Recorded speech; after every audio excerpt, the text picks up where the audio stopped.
That's right, we hit 100 subscribers. So for 100 subscribers, I decided to do an entire Army Men collection. Let's go. So starting off with the Green Army, we have everyone that leads the army here in a series that I'm going to make some point in the future. I have no idea when. It's going to be a while though. And this is the Green Sergeant from Army Men Buckleson's Death. And he's also going to be featured in part 2 to Buckleson's Death, which is going to be called The Tan's Revenge. So over here we just have some soldiers that couldn't really stand up, annoyingly. These are just some futuristic soldiers that I don't really use. Got tons of planes. And then those Timmy troops right there, they are the airmen for the gunship.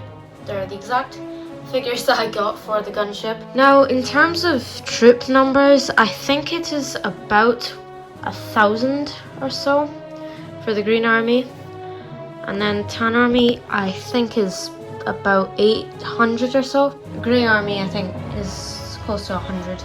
But for the Green Army we have 6 Patton tanks.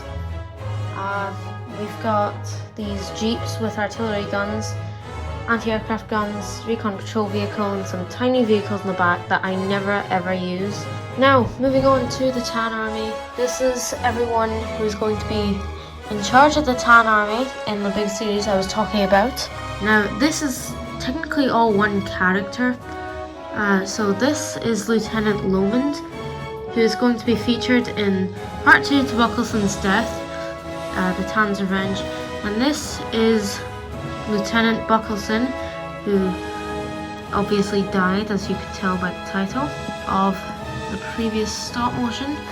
We have 7 medium Patton tanks, same vehicles pretty much, and then right here we have a special one.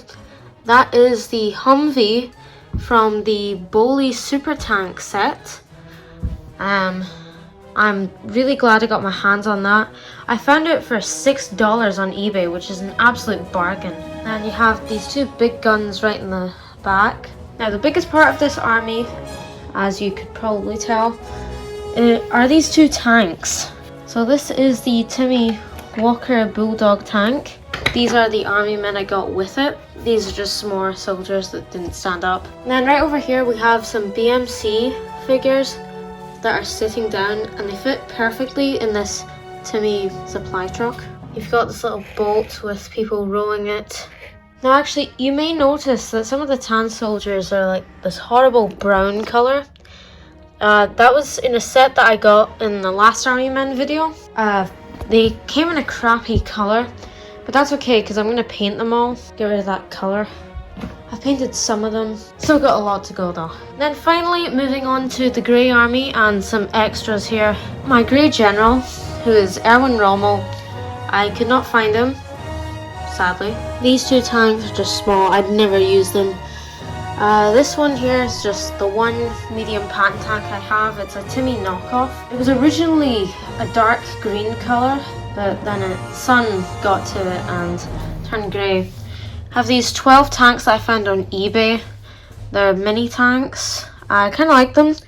They were very expensive though. And finally we have these landing craft, which are representing the landing craft used on the invasion of D-Day. Well anyway, hopefully you enjoyed this Army Men collection. I've been dying to do this for forever now, but now that we've hit 100 subscribers, I've been able to do it. I'll link a couple of things down in the description as to where you can get some of these Army Men. Anyway, thank you all so much for watching. I'll see you next week.